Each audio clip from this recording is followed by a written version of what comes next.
Hi guys, meet my wife Bella. അല്ലേ തെണ്ടിപ്പട്ടി ഇംഗ്ലീഷാ? എവിടെ നിന്ന് കിട്ടിയടാ ഇവിടെ നിനക്ക്? Actually, she is from a NRI family. സായിപ്പിന്റെ മോൻ മലയാളത്തിലൊന്ന് പറയുവോ? ഓ മുളക്ക സാധാരണക്കാരാണേ. Okay. A country fellows are baby. ഈ തെക്ക് വടക്ക് നടക്കണവനെ എങ്ങനെ കിട്ടി കൊച്ചേ നിനക്ക്? It's a big story aunty. അതേ അടുത്തത് സായിപ്പിന്റെ മകള്. എന്റെ കൊച്ചെ മലയാളത്തിൽ വല്ലതും പറ, എന്നാലേ ഞങ്ങൾക്കൊക്കെ തിരിയത്തുള്ളൂ. ഇല്ലയോടി? ഓ അങ്ങനെയൊന്നും ഇല്ല, ഞാൻ ഇംഗ്ലീഷ് മീഡിയം സ്കൂളിലാ. നീ ഏത് ഇംഗ്ലീഷ് മീഡിയം സ്കൂളിലാടി പഠിച്ചത്? പറഞ്ഞു വരട്ടെ, ഇംഗ്ലീഷ് മീഡിയം സ്കൂളിന്റെ പറമ്പിലല്ലേ എന്നെ ഇക്കാനെ പണ്ട് കെട്ടിയിരുന്നത്. എന്തെങ്കിലും പറയുമ്പോ അതെ പിടിച്ച് തൂങ്ങിയാ മതിയല്ലോ. നീ നടന്ന കാര്യം പറ കൊച്ചേ. അത് ഏട്ടായി എന്റെ ഹൗസിന്റെ ഗേറ്റിൽ വന്ന് ദിവസവും മൂത്രം ഒഴിക്കുമായിരുന്നു. ഓ ഇവിടെ ഒന്നും സ്ഥലമില്ലായിരുന്നല്ലേ ഒഴിക്കാൻ? അങ്ങനെ കണ്ട് ഞങ്ങള് ലവായി. ഇങ്ങനെയൊക്കെ വിളിച്ചുകൊണ്ട് പറയുന്നത് കുടുംബത്തിൽ പിറന്നവർക്ക് ചേർന്ന പണിയൊന്നും അല്ല.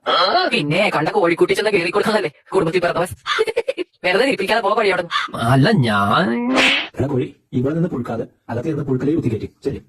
എന്റെ കൊച്ചെ അവിടെ തിന്നാനും കുടിക്കാനും കിട്ടത്തില്ലായിരുന്ന? അവിടെ കിടന്നാ പോരായിരുന്ന കൊച്ചിന്?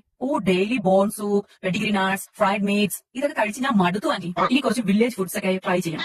ഏട്ടായി ഒന്നും പറയാറില്ലേ ആ ഒരു ഫുഡില്ലേ? എന്താ അതിന്റെ പേര്? ഏത് ഫുഡ്? ഏട്ടായി രാവിലെ ബ്രേക്ക്ഫാസ്റ്റിന് കഴിക്കുമെന്ന് പറഞ്ഞാ എന്താ കോൾഡ് റൈസ് അങ്ങനെ എന്തോ? ഓ അതോ. Old rice with fish bone soup, salt flavored. Okay? പേര് കേട്ടാ തന്നെ വയറ് നിറയുന്നത് പോലെ. എനിക്കും അത് കഴിക്കണേട്ടായി. Okay baby, വാ നമുക്ക് അടുക്കള പുറത്തോട്ടില്ല. ഇവിടേക്ക് പുറത്തിരുന്നാണോ കഴിക്കുന്നത്? ഇവിടെയൊക്കെ ഫുൾ ഔട്ട്ഡോറാ, നോ ഇൻഡോർ. അതൊക്കെ ഫ്രഷ് എയർ ഇച്ചിരി കുറവാ. മാത്രമല്ല ഈ ഫുഡ് കഴിക്കുമ്പോൾ ഫ്രഷ് എയർ വേണം. ഓസം. അതെന്നതാടി നമ്മൾ കേൾക്കാത്ത ഒരു ഫുഡ്? നിനക്ക് മനസ്സിലായില്ലടി? എടി സാൾട്ട് കോൾഡ് റൈസ്, പഴങ്കഞ്ഞിയിൽ ഉപ്പിട്ടത്, പിന്നെ ഫിഷ് ബോൺ സൂപ്പ്, മീൻ കഴുകിയ വെള്ളവും മീനുള്ളൂ. എന്നാലും അവനാ കൊച്ചിനോട് ചെയ്ത് വല്ല